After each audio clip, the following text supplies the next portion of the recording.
Welcome to Women Talking About AI. Today's episode marks a first for us. We have a male guest in the hot seat. We hope you enjoy this episode with David Shapiro.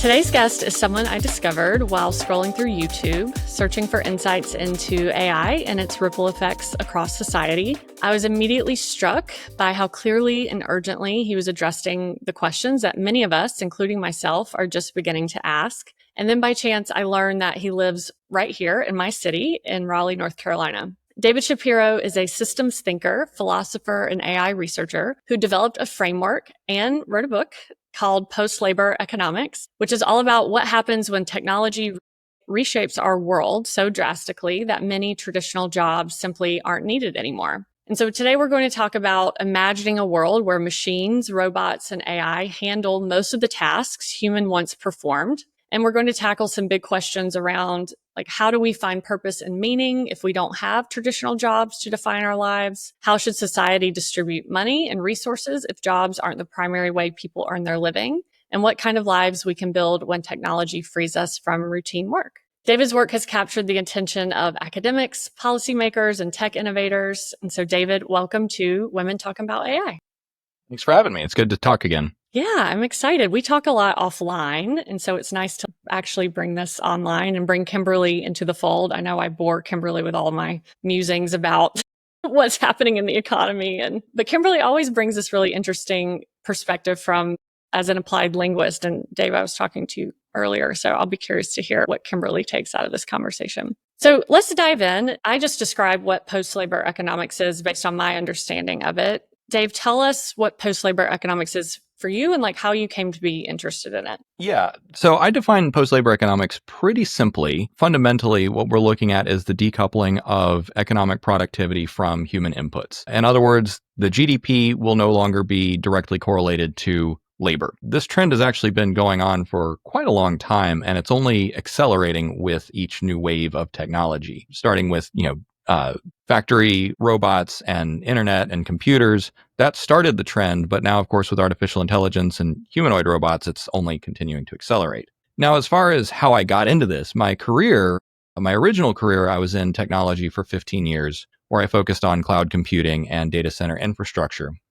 And there's a huge amount of automation in that. So my original interest in automation branched into artificial intelligence and machine learning. Then a few years later, the GPT wave and ChatGPT came out, and kind of the rest is history. Initially I wanted to participate in artificial alignment safety and alignment research. But over time, I kind of realized that area is not necessarily solved, but it's already getting all the time and money and attention that it needs. Every major corporation out there, and as well as every university, is participating in AI safety research. But my audience, because I have a relatively large audience on YouTube and other platforms, I was able to sense from their concerns, okay, well, what about jobs? You've convinced us that, AI is not going to turn into Skynet and kill everyone. The next big problem on everyone's mind is, what about the economy? What about jobs? How are we going to make ends meet as AI is ramping up exponentially? And so by answering that question, I actually came up with the term. I coined the term post-labor economics sort of casually, almost as a throwaway line, just like, this is what we're talking about.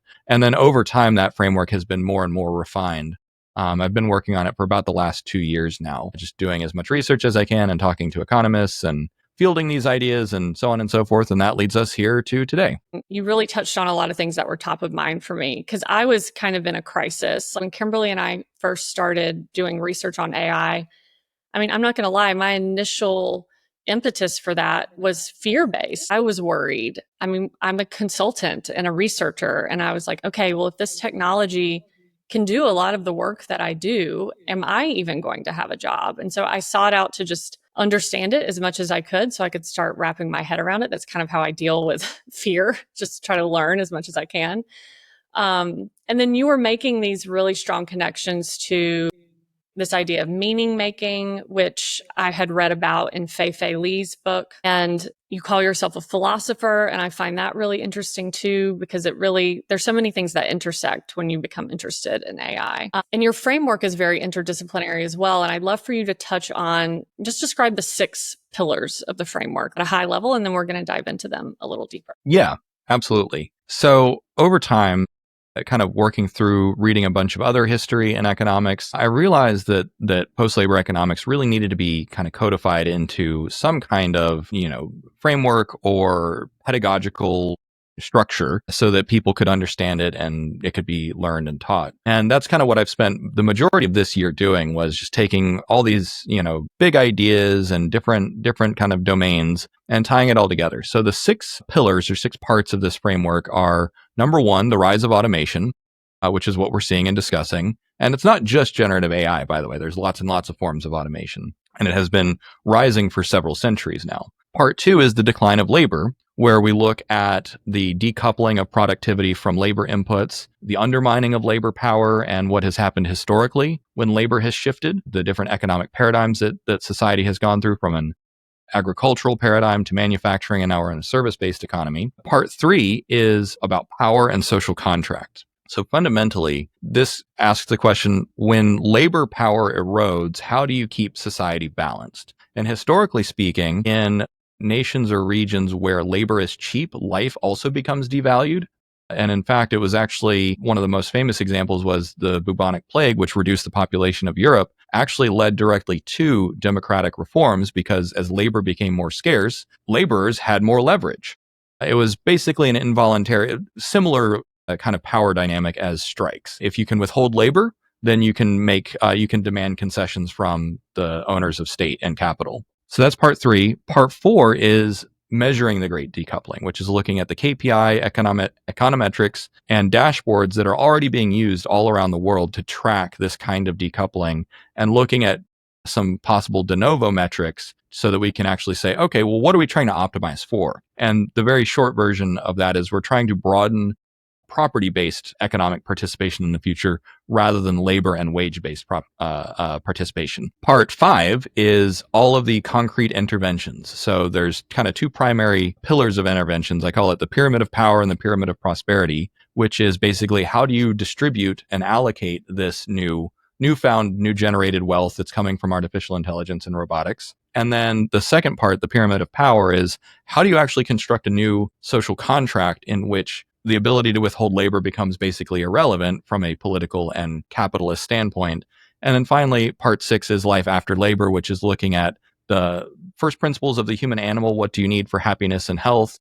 But also looking at it from a philosophical standpoint, and so on and so forth. So that will take us through the complete pedagogical journey of understanding what's happening, why, what to do about it, and what the results will hopefully be. Nothing is, of course, set in stone yet, but we're doing the best that we can. I'd love to start with the first pillar. What I learned through your work, there's this misnomer around technology creating new jobs. And we hear this a lot. With every new technology, we get new jobs. But when you actually look at the data, there is a net loss. It's not creating brand new jobs every time. It's not always replacing the jobs that are lost. Help us understand, kind of give us this brief overview, because everything feels new to a new generation when we haven't experienced a previous revolution and change in technology and shift in the economy. So we can learn a lot from history. Could you just kind of walk us through a little bit of that journey on what you've learned about automation and this misnomer around technology replacing lost jobs? Yeah. So the primary principle to understand here is that technology is deflationary. And what that means is that it makes the cost of goods and services cheaper. Now, what historically has happened is when prices come down of goods and services, namely food, let's just use that as an example. In the year 1800, about 3/4 of Americans were farmers. By the year 1900, only 40% were farmers. And today, only 2% are farmers. So automation and other general purpose technologies have made the production of food so much more efficient that we've actually liberated all of those workers to do other things like be YouTube creators. Now, so you might say, okay, historically, it looks like technology creates more jobs, but it's not a direct causal link. It is a downstream effect of that liberated capital, meaning now we have more options. We have new categories, for instance, like software developer. You actually couldn't explain the job of software developer to an industrialist of the 1850s. What do you mean program a machine? You give it code and then it does things? It just didn't make any sense. So technology ultimately does create new entire sectors or job categories. The assumption is that technology will again create new sectors or new categories in the future. However, when you look at the intrinsic qualities that humans have, basically what do we offer to the economy that is monetizable? there's 4 basic food groups. And so that is strength, dexterity, cognition, and empathy. We automated strength away quite a while ago with steam power and diesel engines and so on and so forth. Then we are working on automating away dexterity with robots and humanoid robots and that sort of thing. And right now we're in the midst of automating away the need for human cognition. As generative AI models become smarter exponentially, they're able to work autonomously for exponentially longer. The rate that it's doubling is about every 4 to 7 months. So that means when an AI can do an hour's worth of work on its own right now, by the end of the year, it'll be 2 hours, and then so on and so forth. It's going up exponentially with really no signs of slowing down. If anything, it's accelerating. So when you combine these facts, you say, okay, well, job tasks they do tend to go away, some of them. When you look at agriculture and manufacturing, for instance, in 1979, manufacturing employment in America peaked at about 22 million. And today it's about half that. But yet, despite having half of the manufacturing employment, we have 3 times the output. So that's exactly what you expect from an automated economy, where less input, more output. That's ostensibly a good thing. It's good to create that level of abundance. However, that means that there's millions of jobs that have gone away and have not really been replaced. Coal mining, of course, has been on the way out for decades.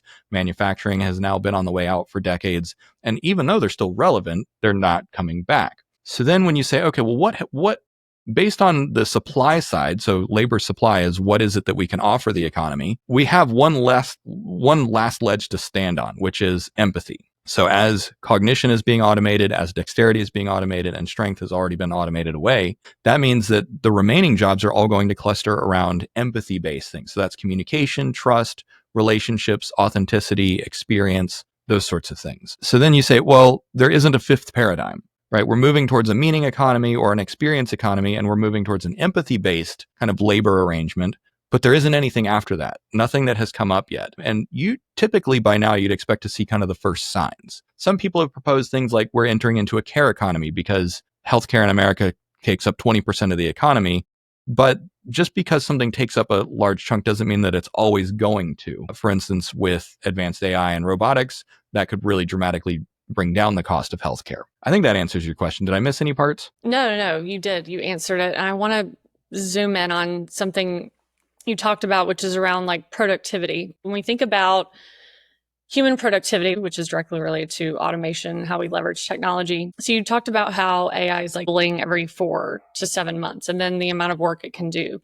So thinking about a human leveraging that, and already companies, I was looking at NVIDIA, the average senior engineer is $400,000 a year, but they're producing the equivalent of $1 million a year in revenue. And so that's inherently problematic when you think about people losing job and all of that money flowing to the top, to the corporations, which is why you touch on the need for, you talk about UBI. I've recently been learning about universal-based services as an alternative to universal-based income. But I'm trying to connect the dots for our listeners because I think so much of the focus, when you think about what's in the news around job loss, they're not also thinking about these other levels of, well, then what happens in terms of corporations? And then that leads to the loss of power of laborers, which is that social contract. Help us understand what this means for the next 10 years as people are grappling with this. And we're going to start to see the impact of this in real time, and what your thought is on the timeline of UBI. And because I think that's what I get anxious about. I'm like, okay, well, when is this going to happen? And how do I prepare? And what does this mean for my students?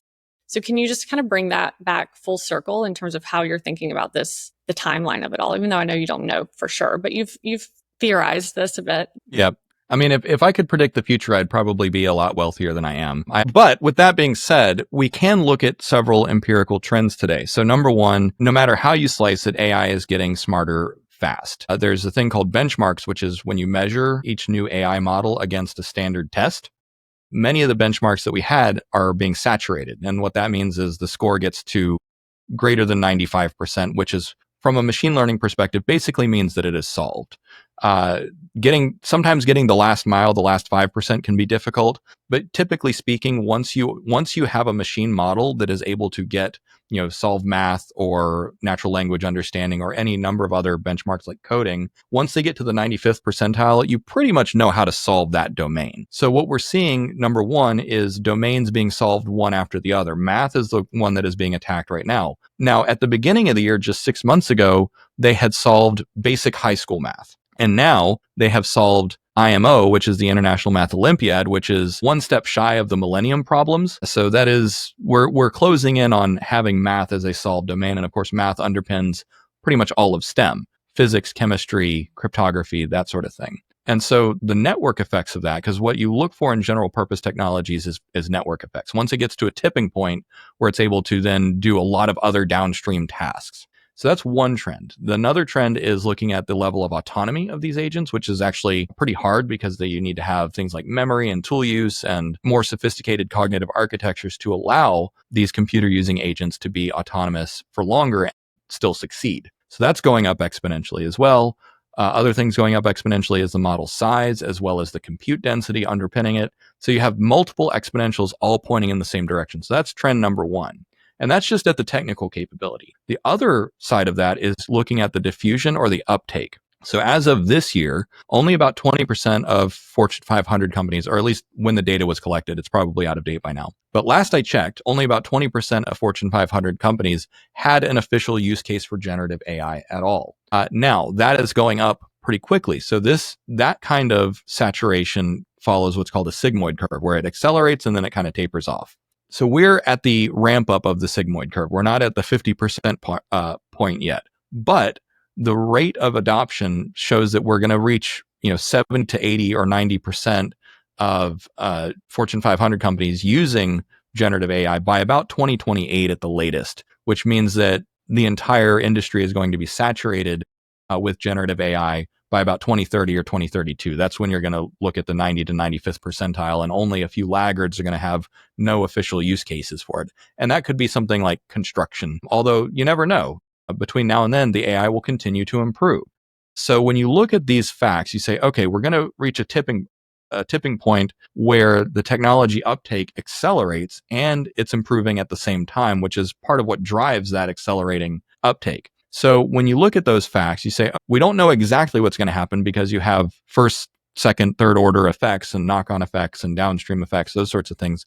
So we can't predict exactly what's going to happen. All we can do is measure it as we go. In fact, earlier today, Microsoft released a report showing here's the top 40 AI exposed jobs, and it's across the board. It's everything from economist teachers to CNC programmers to sales reps and everything else. And at the first glance, it doesn't look like they have anything in common. But one of the principles that emerged from looking at this study was language in, language out. If your primary intake is language, whether it's reading or speaking or whatever, and your primary output is also language, and that includes speaking or writing, then there's no reason that a machine can't do most of that work already today. Of course, there's institutional reasons that this is slow. Sometimes there's regulatory compliance. Sometimes there's just institutional inertia. But again, that uptake is accelerating. So when you have all of those things combined, the writing is on the wall.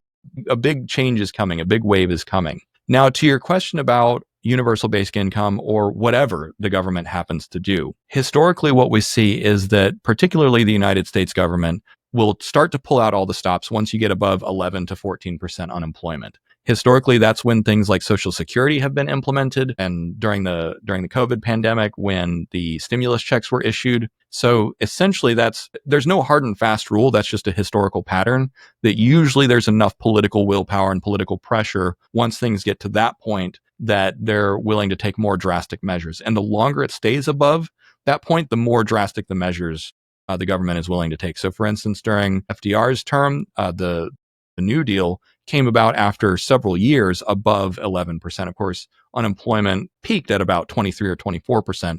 It wasn't there for long, but it stayed above 11 to 14% for multiple years, which when you have that amount of economic pain, then there is more and more political pressure to do something. And hopefully this is why I have been working so hard on this work, on this book, so that we have a roadmap of what to do when the political pressure is there. Now, fortunately, governments around the world are already taking baby steps in that direction. Now, some of the policies being implemented or tested are not explicitly to address this problem, but based on all the research that I'm doing, a lot of these policies, for instance, baby bonds. Several states in America have already implemented baby bonds where they give every qualified birth is given a trust of $1,000 to $3,000 depending on the state. The federal government is about to start trialing that. So that's what you might call universal basic capital, which ensures that everyone who's born is able to participate in the growing economy of the future. That's just one example. There's plenty more examples in the research and literature. Don't need to get bogged down in that. But the point is that while governments are already reacting to economic pain of today and more or less all moving in some very similar directions in terms of redistributionist policies or what's called pre-distribution. So universal basic capital is called pre-distribution, where you're just saying, let's make sure that everyone can participate. And then on the front of power, many nations around the world are experimenting with things like CBDC, so central banking digital currencies, which opinions are strongly divided on because that could result in surveillance capitalism.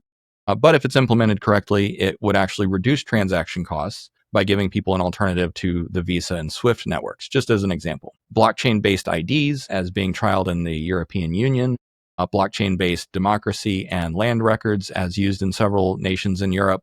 These are all examples of things that are actually being done today already that are not just proofs of concept. Some have been implemented for more than or almost a decade now, which then demonstrates, okay, we have ways of actually building new infrastructure around all this. So the answer to your question is there's no one silver bullet, right? UBI will not solve the problem. I call UBI a necessary but not sufficient ingredient of the entire pyramid of prosperity. But many of these things are already being trialed. That's cold comfort to people that have lost their jobs. Because governments always lag in these kinds of things, historically speaking, sometimes by decades, particularly before modern economics in the 17 and 1800s. It took decades for anyone to really kind of figure out what to do about industrialization. However, the cycles are shortening. The first industrial revolution unfolded over about 150 years.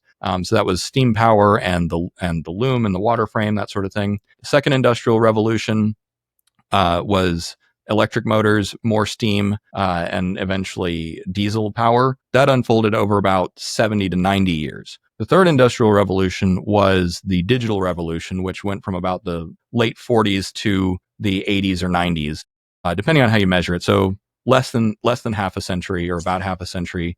And now the fourth industrial revolution that we're going through now arguably started only about 10 or 20 years ago, but it's already picking up speed. So the cadence of these changes are happening faster as well. And that's all measurable. This is why pillar number 4 of the framework is, what are we actually measuring and what are we seeing? Because if you don't have data, you don't have anything. I'm sure you can appreciate that as a researcher. I'd love to talk about that. That was very interesting to me when you talked about GDP as being the wrong measurement. Yeah, so I'm proposing 2 new measurements. They're not tested yet, but they're more illustrative as to how we can creatively measure these things, and it's more a discussion of what do you measure and why, and then what do you do about it. So, for instance, as educators, what is the purpose of grades? Right, the purpose of grade is to provide feedback so that a student knows what they're doing, or if what they're doing is working or not, and it's also a way of tracking progress. So GDP is good for a few things. It obviously has many flaws. These are well documented. For instance, there's a joke going around the internet right now that China is building skyscrapers and then demolishing them, and both events actually count towards GDP, because you have to pay people for those transactions, even though you're spending money and resources and then destroying that value. So that's an example of a flaw of GDP. You're actually recording loss as well in some circumstances. So GDP doesn't capture everything, and in particular, it's mostly just the top line of the economy.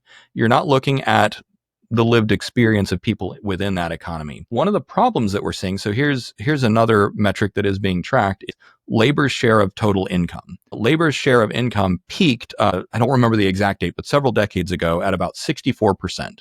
And today it's down to about 52%, meaning that more and more of total income that's transferred across the economy is B2B, meaning the businesses make the money, but that never actually materializes in paychecks. So that's an example of something that GDP doesn't really capture.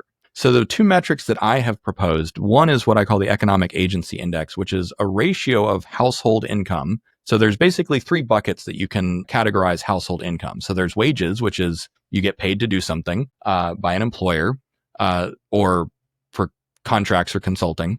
Then there's property-based income, which is stocks, bonds, rental properties, those kinds of things. Any asset that you own that provides income passively.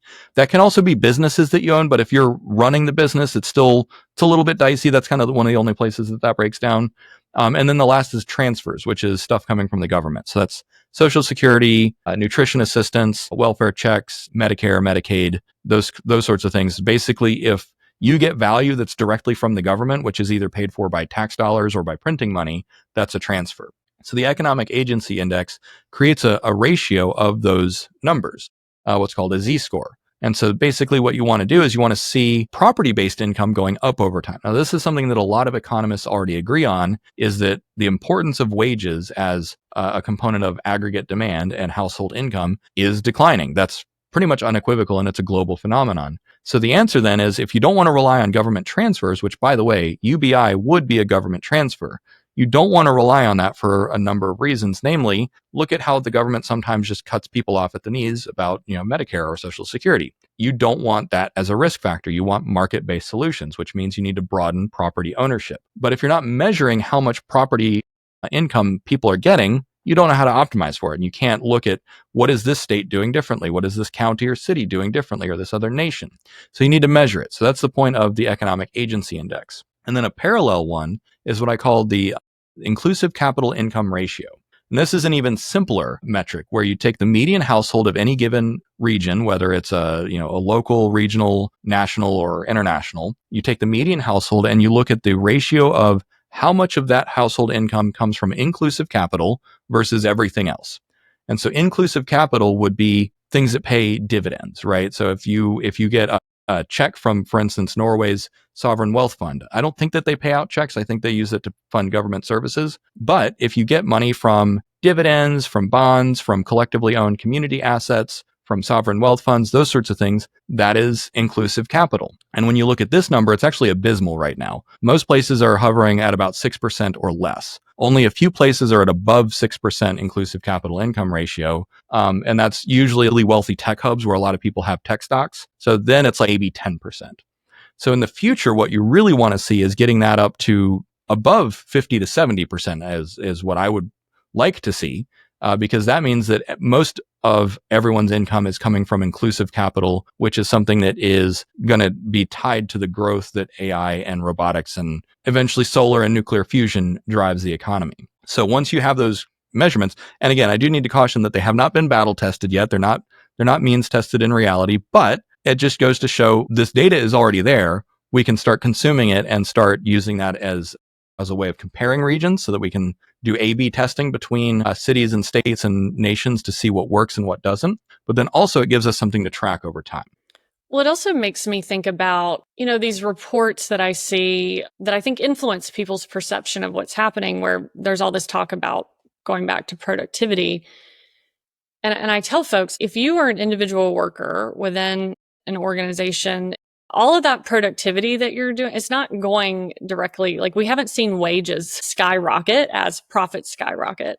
And so that also speaks to the growing gap between the haves and the have-nots. We have such a big gap right now. And that feeds into your discussion around the social contract and around power, because as laborers, even if we're 10 times more productive using the technology and those wages are not trickling down to us, it doesn't actually give us more power. And then when we lose a job, we have no leverage.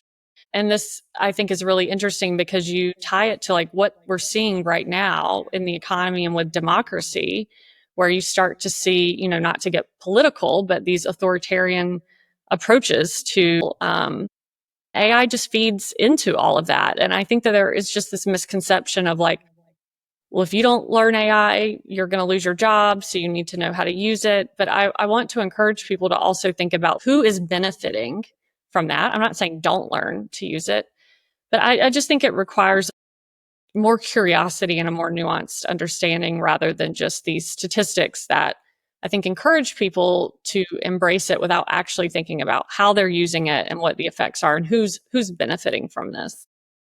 I'll jump in real quick. Yeah, I mean, I see the segue to kind of my background. And I think, Jessica, I love that you're bringing in this question of like power and authoritarianism. Not that we want to be political, and we do want to avoid that, but I'm thinking about meaning making. When we lose labor as a source of power, we also lose one of the main ways that people have historically claimed their voice or their visibility in society. And so from my perspective as a linguist, it's not just about economics. It's now about who gets to speak and who has a voice and what's the discourse of, if you work, you matter versus, if labor fades and AI takes over, there's a real danger that large groups of people will not have power, will not be seen as meaning makers in the system. Because that's kind of the background I come from. So yeah, what do you think about that, Dave? Am I way off or? Yeah. So this is why I call pillar 3, social contract and power, the darkest hour of the framework, is because historically speaking, when labor is cheap or people become fungible, which is, when you think about it, the worst possible way of describing humans, then you end up with a state that does not value human life as much. And in many cases, it comes down to very pragmatic concerns. You need humans to be soldiers, you need humans to work on the fields and work in the factories and that sort of thing. If you have an abundance of humans, and they don't have a way of using any kind of coercive way of extracting concessions from whoever is in power, whether it's capitalists or monarchs or whoever at the time, then it usually ends poorly for humans. There's no way to butter that up, which is why this work, I feel, is rather important. Now, I want to differentiate, because I think that there's kind of two distinct kinds of meaning. There's meaning to society, and then there's personal meaning, which you might think of more as existential meaning or spiritual meaning. So leverage in society, the most durable leverage of society has been the ability to withhold labor. So that's what's called a credible exit or a credible threat, where if you go on strike, then whoever owns the thing that you're striking against, whether it's a robber baron or the state, they have to negotiate. You can force them to come to the negotiation table. As labor becomes less relevant through AI and automation and general purpose technologies like humanoid robots, eventually the companies are going to say, strike all you want, we're just going to replace you with machines. And this is, again, broadly agreed upon by many economists, is that we're in a regime of what's called capital intensification, where capital becomes more important than labor, but also capital concentration, where the capital that does matter is in the hands of fewer and fewer people. Now, let's pause for a second to define, what do we mean by capital? Capital is just whatever resource or asset is most valuable. During an agrarian time or agricultural economic paradigm, land was the most valuable resource. Therefore, wealth was directly tied to how much fertile land do you control? Not just any land, productive land. Then along came factories. And so the factory became the most profitable and important asset class. So we basically created a new asset class. Then with technology, tech became the most valuable asset class, which is why it went from, IBM and Coca-Cola as the biggest stocks in the 50s and 60s and 70s to all the internet-based companies today, NVIDIA, Netflix, Microsoft, those sorts of things. So basically, you can figure out what is the primary economic paradigm based on the most valuable people or companies in any given time. Kind of lost my train of thought. Remind me where we were going with that. Oh yeah, power. Sorry. So one of the problems with this, technology is a good thing. The reason that we do technology is because of the deflationary pressures, and it increases quality of life when it is accessible and democratized. But with that capital intensification and capital concentration, we risk getting into a regime where the owners of capital are in control for an indefinite period of time. And so the World Economic Forum, they kind of coined a term a couple of years ago, or a turn of phrase, where what they see happening, I don't think that this is what the World Economic Forum wants to happen, but the pattern that they see is you will own nothing and be happy. So we're heading towards a rentier economy where basically the owners of capital, everything is a subscription service. That's kind of the joke, is, you're going to pay a subscription for literally everything. Well, the problem comes is if the consumers don't have a way of making any money, they're not going to pay for any subscriptions anyways. So the whole system falls apart. And then beyond that, we don't have to make it, it's not political in today's terms. It's not a partisan issue. It's just a historical thing. Anytime you have more than 3 people in a room, politics are involved.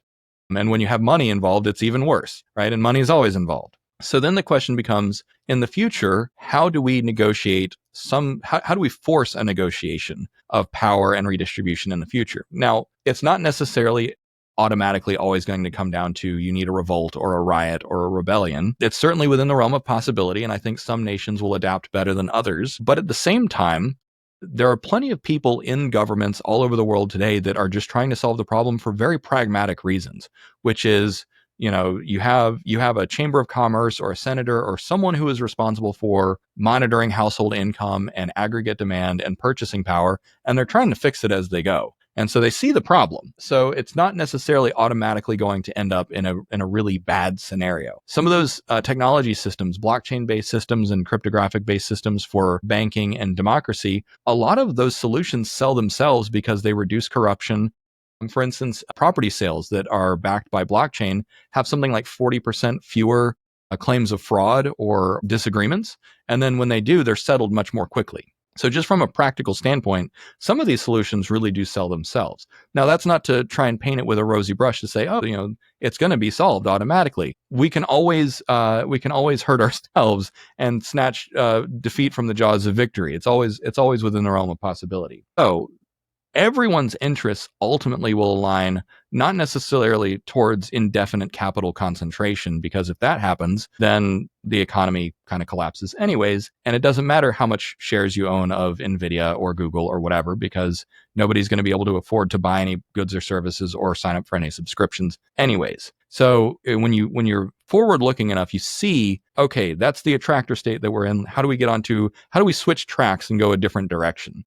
And that's where all these different interventions come in, and the measurements. You were talking about how different nations are going to do better than others. And I think about our Western culture and our Western values, like hyper individualism. We're not a collective society. But as we know, these issues that we're talking about are societal, systemic issues that need to be addressed. But yet, in so many cases, the problem comes down to the individual to solve. It lands on you as an individual. Yeah. So, this goes back to, Adam Smith and Keynes and other thinkers that basically say that all humans are fundamentally selfish and rational self-interest and those sorts of things. However, while there is some truth to that, if you double down on those ideas, it also becomes unsustainable, which we know. And so there's always, and this is studied from an economics perspective, a political perspective, philosophical perspective, there's always tension between the individual and the group, however big the group happens to be.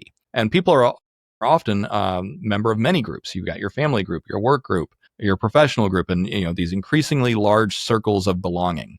There's a philosopher turned neuroscientist called Patricia Churchland who wrote a book called Brain Trust. And she talks about how even at a neurological level, you can actually see how much you care based on how detached the group is from you or how other the group is from you. So there's a lot of physical evidence to say this is just how humans work. At the same time, there is tension, and when you have a nation of over 300 million, or in some cases over 1 billion, such as in India and China, you do need systems in place, and you do need larger scale principles like constitutional democracy that we enjoy here in America and many Western nations. So something that forms kind of the social glue.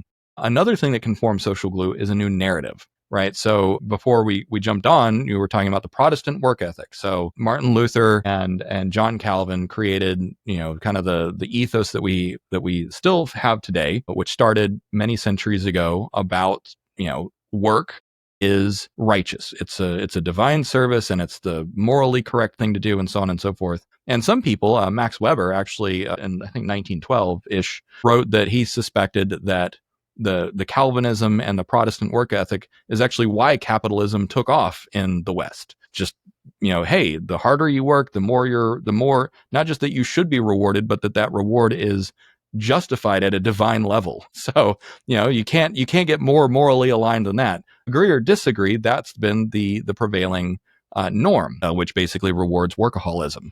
And it's an ordinal kind of thing, because it's not just that work is sacred, it's that laziness is evil. And so if you're a bad person and if you're not rich, then you're a bad person. I had friends in college whose parents lived in rural North Carolina, and they had a tremendous amount of guilt and shame because they were not rich people, and they came from a very religious part of the state. And so there was this this paradoxical pride and shame kind of going hand in hand. And it's kind of, I don't know if it's paradoxical, but it's certainly kind of a head scratcher when you look at it. So anyways. Not to get too political, but that's just how we got to where we're at. And so with a new narrative, a new way of understanding what is moral, what is ethical, what is valuable to society, it'll take time. And these kinds of things, now, obviously, when you have someone like Calvin and Martin Luther create these new narratives, it can be constructed, and sometimes just by individuals, but then it has to be spread, and you build a message and a movement and that sort of thing. That's not something I've worked on yet, but it's something that I've certainly studied, and I think that society will adapt. Now, it's also instinctive. So there's a book by Will Storr called The Status Game. Phenomenal book. It explains so much about human behavior, where basically every human is still a social ape. And so one of the things that we're most unconsciously cognizant of is social status, rank. And there's different kinds of ways of establishing rank and raising your rank or losing your rank, and all the rules and meta rules that form around status games. That has never gone away. That predates money. It predates war as we know it today. There's always status signifiers in every society, from, Neolithic tribes on up, probably even before that. We see status games played in animals, dogs and chimpanzees and stuff. Like, I have a dog who is very status conscious, and her primary metric is how big the dog is. There's a German Shepherd at the dog park that we go to that she's very submissive towards, because he's a big, strong guy. And she likes her big, strong men. But then for smaller dogs, she'll bully them just because she's stronger than them. And so she's got those very, very primitive instincts. Studies also show that even human babies, I think as young as like 3 or 6 months, are status conscious.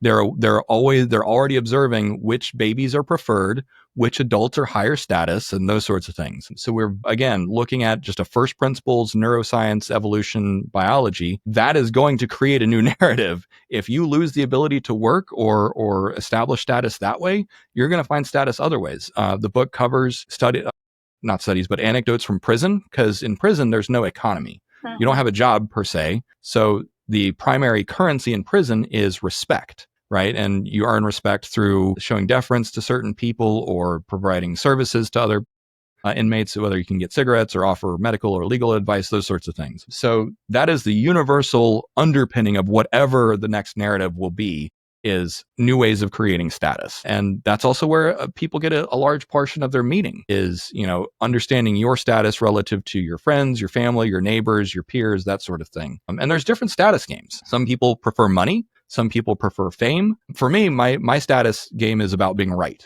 I'm not trying to prove that I'm right. I'm trying to become more right over time. So it's a very intellectual status game. But yeah, everyone plays these games, consciously or not. Can we go back to this idea of workaholism? And have you read Rest is Resistance by Tricia Hersey? I have not, but I read a bunch of other books about burnout while preparing for my own burnout. So tell me about that book. Well, she's this African-American woman who claims that rest is really spiritual, and not just spiritual, but that we can use it as a form of resistance. And I'm just thinking about, this idea of post-labor economics, and how do we build an economy where people don't have to rely on power plays, like withholding their labor just to matter. I mean, that's basically what she said. In that book, that ultimately it's about signaling value. Oh, I'm not going to perform for you in this way just so you will pay me. I'm already worthy in and of myself, because I'm a human being taking up, space and having a spiritual experience in a meat suit or whatever. It's very spiritual, but it's about encoding dignity and agency and contribution in ways that are completely decoupled from the normal ways of measurement. Yeah. And how do No, we I mean, compare so the from an next- economics perspective, there's a few ways of characterizing that. So it can break down into labor strikes, where you withhold labor. There's economic withdrawal, where you say, I'm not going to participate in this segment of the economy. There's tax resistance, where you use strategies to avoid paying taxes, or some people even go so far as breaking the law and just refuse to pay taxes. So there's all kinds of things. But then on the more spiritual note, or the personal note, it's where you actually identify this is an act of rebellion.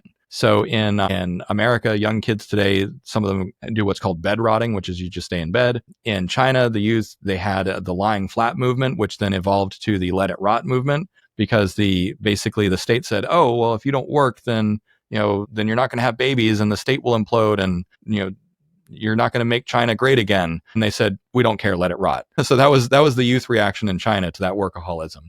So yeah, Being lazy as an act of rebellion is already a global phenomenon. I think that it's not necessarily sustainable. And this is not to criticize anyone who's doing that, because often, I'm the first person to say a collective movement is one of the best ways to signal that you're unhappy. In the long run, though, that's no way to live, right? People would probably not prefer to be in a state of chronic burnout and disengagement from work, where in nations like Japan, 80 to 90% of people are burned out from work and disengaged.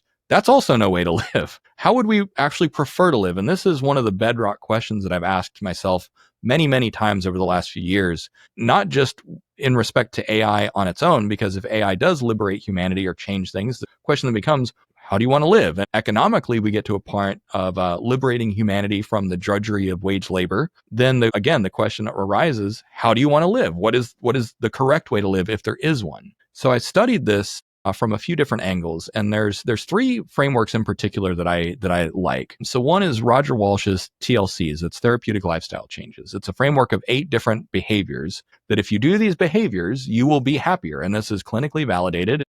Time in nature, exercise, rest, recreation, friends and family, spirituality, giving back, and I don't remember what the last one or two was. But anyways, you do all those behaviors, you engage in all of those and make sure that you're balanced, and you will feel better. That's looking at human needs from a first principles perspective. Another framework is self-determination theory, which is a framework that looks at what are the primary psychological needs that humans have, and it's competence, autonomy, and relatedness. So but all these frameworks are newer than Maslow's hierarchy, basically. Maslow's hierarchy is the most famous just because it's the oldest. It's not necessarily the best. So self-determination theory says that if you have a balance of competence, so some level of mastery, if you're autonomous, which means that you control your time and your body, and then if you have adequate amounts of relatedness, which is, friends, family, community, that sort of thing, those are your basic psychological needs. And it's pretty easy to objectively meet all of those.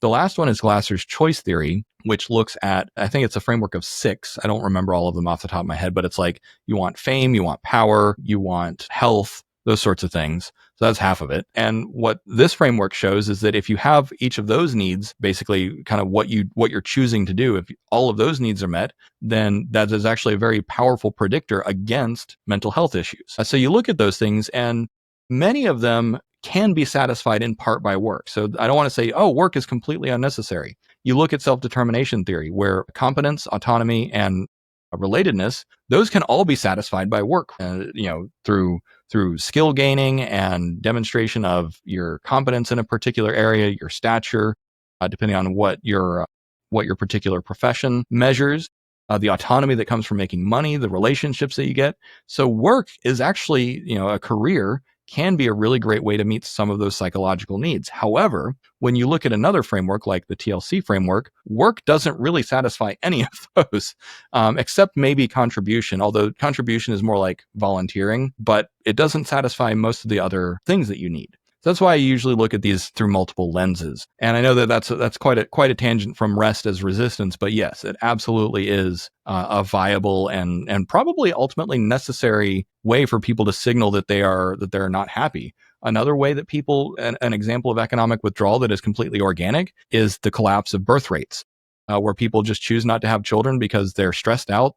And if you're stressed out, you're not thinking about children, or you say this is no time to have children. And if you're not comfortable and safe and you don't trust the environment that you're in, you're not going to feel safe enough to have children. So that's a very natural kind of result of the current economic policies and the economic headwinds that we're experiencing from technology. So that's another example of it's a completely unconscious passive resistance, but it's happening. Some people blame things like feminism and, contraception, but there's plenty of people that are otherwise married and well-to-do that are choosing not to have children. So that's another example of kind of withdrawing as a form of resistance. Yeah, I have so many things I could follow up. What are any of those okay, so I'm still thinking about rest as resistance and Trisha Hersey's work, because I'm not familiar with any of those other frameworks that you mentioned, TLC, but I think for me, I'm going to just make this personal at this point. When I read a framework like TLC, and I get 6 items in a list of things, if I have these 6 items, I will mentally turn that into a checklist. And then when I do not meet, let's say I have all of them, or I have 5 out of the 6, then I should feel better. Right. But then and then you're disappointed. Yeah, I'm disappointed because I haven't actually experienced anything. All I've gotten is knowledge. So I think Right. that there's a real difference between knowing a framework and then learning how to embody it. And I'm just wondering, do any of those other frameworks shift us away from productivity, like producing a relationship? What were the 6 things you said? Getting out into nature. Okay, that's not productive, right? Well, I managed to make it productive. Yeah. Oh, me too. I was I do not hiking as have much as I could. Yeah. Yeah, How many that's steps can everyone. I get in? Yep.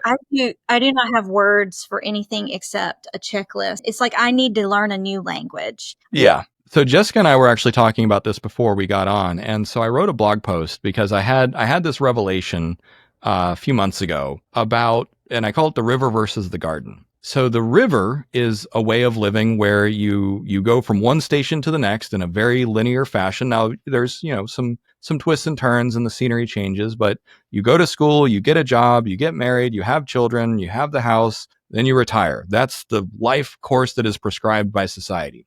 That's the river.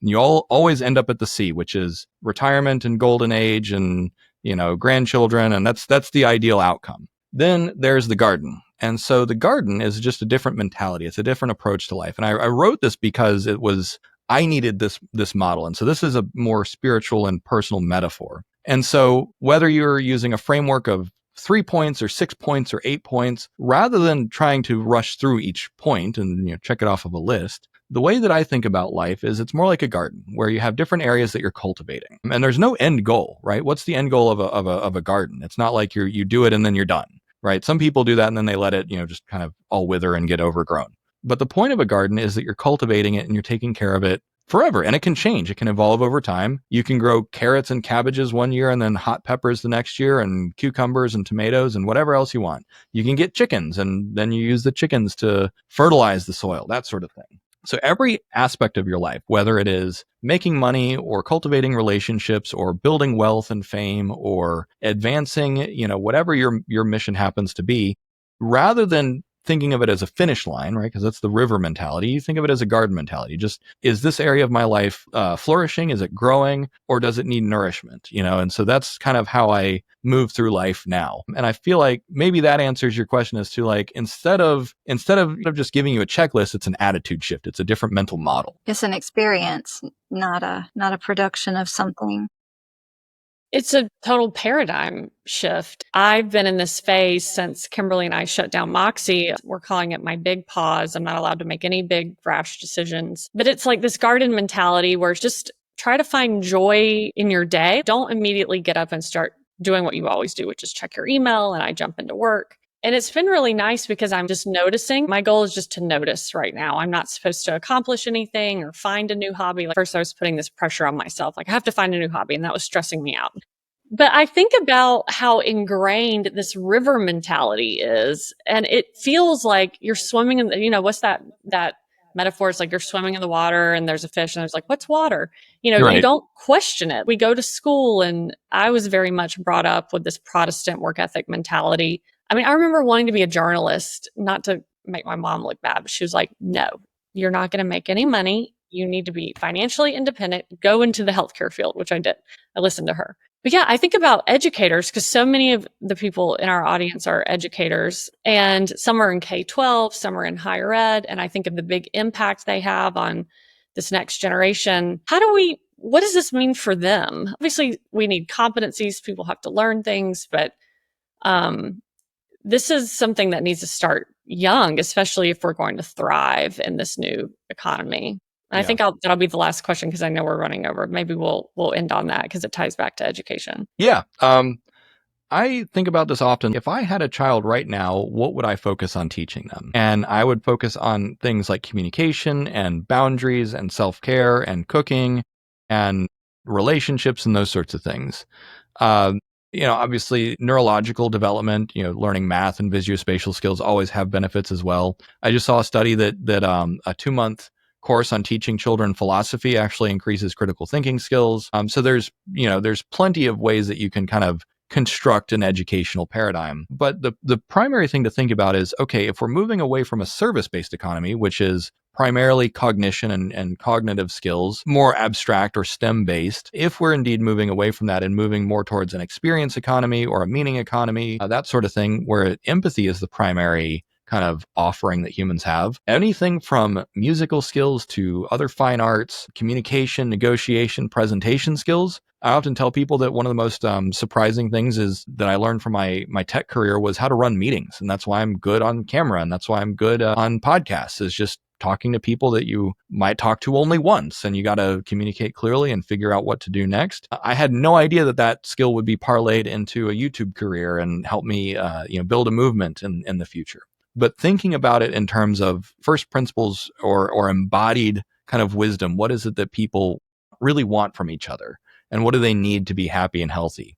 I would teach children the TLC framework and SDT and Glasser's choice theory and say, okay, now let's practice this with the river versus the garden mentality and just build an entire lifestyle framework around that. And then, of course, there's plenty of other skills, knowledge and skills that can go into that. Classical education, read all the classics and have a strong understanding of civics and history and economics and those sorts of things, because it's the world you live in. Right. But then beyond that, I think the most important thing above all else is I would like to see education pivot to really focus on children's natural curiosity, because particularly public education in America is really good at educating curiosity out of children. And with the power of things like artificial intelligence and all the possibilities that opens up, there's no reason not to just fully indulge anyone's curiosity and see where they go, because whether or not it becomes economically valuable, it's still enriching.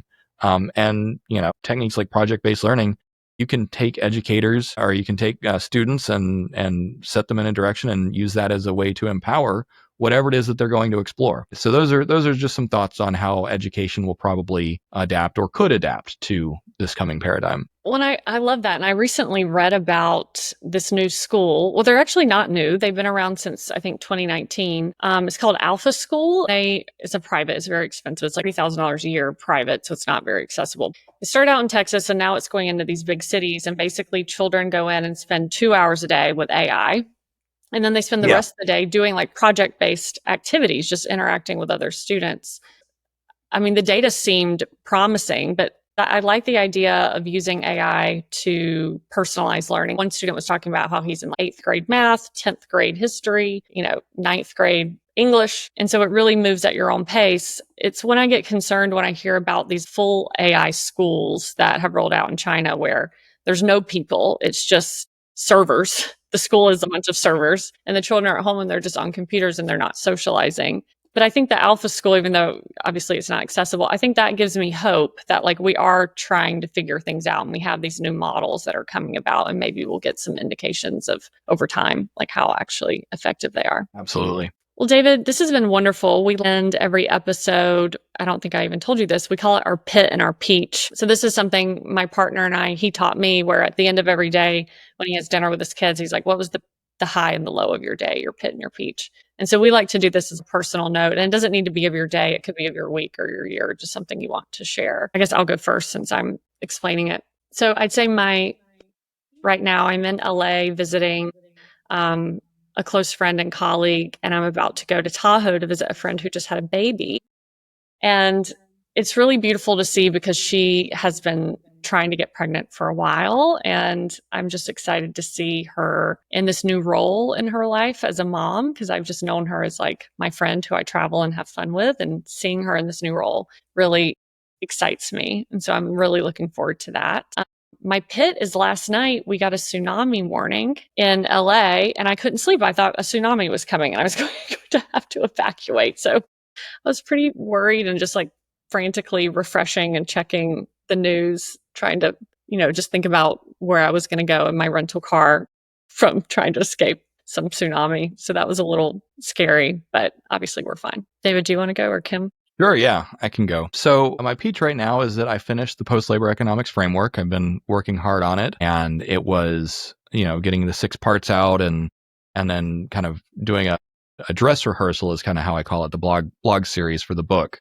The book is going to be called The Great Decoupling. So I'm giving my brain a break for a week or two, and then I'll work on pulling it all together for the final book. The pit right now, I think, is just that I'm still recovering from burnout. I'm pretty far along in my recovery, but I've got another 3 to 6 months before I can really start kind of getting back to full energy and training and exercising like I prefer to. But silver lining, I'm in better shape than I was 6 months ago or a year ago. Yeah, so that's about it for me. Yeah, we've talked a lot about burnout, something that I have struggled with and have taken, some alternative approaches to addressing it. So yeah, I definitely can relate to that. Well, I gotta ask how you know you have 3 to 6 months left. Lots and lots of research. It's pretty standard reconditioning literature, people recovering from post-COVID fatigue syndromes and overtraining, that sort of thing. So it's actually pretty well studied when you know what to look for, as I'm sure you understand from the research space. Yeah. Maybe I need to look into it. So my pit is I use exercise as physical and mental health conditioning, and I have 3 different tears in my glute, but it's really at my hip. And so I've been treating it as bursitis, but it was not bursitis. And my physical therapist was like, "This is not bursitis" from the very get go, and the doctor didn't believe her. And so I finally got an MRI, and it's just I'm going to have surgery. It's not going to get better until I have surgery. It's a pretty big surgery, and I don't want to do it. And so I'm just constantly circling the toilet vortex of like, okay, well, if I don't do it, I keep hurting. And if I do it, then I'm down for months. So that's kind of my pit, just realities of an aging body. And actually my pit was,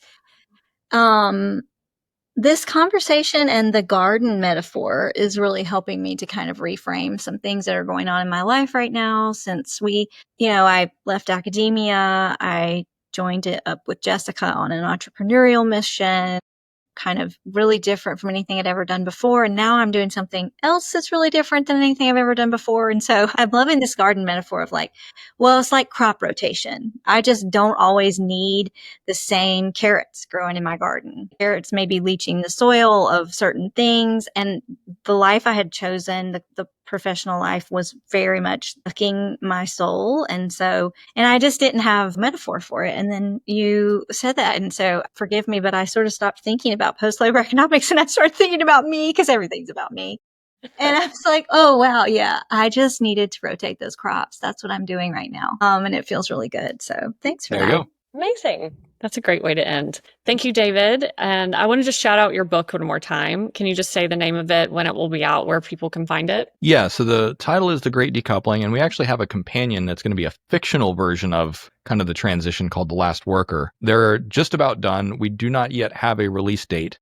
But if you follow me on any of my social media, it's all on my link tree. You can find it in the show notes. I'll be announcing it pretty much everywhere as soon as there is a pre-order list and that sort of thing. But we're aiming for hopefully early next year, if not mid next year. Amazing. I will definitely be reading it. Thank you for all that you do in this space. And I've learned so much from you, and I hope our listeners are also learning something. And I'm sure we'll end up having you back at some point. Excellent. Well, thank you for having me, and have a great day.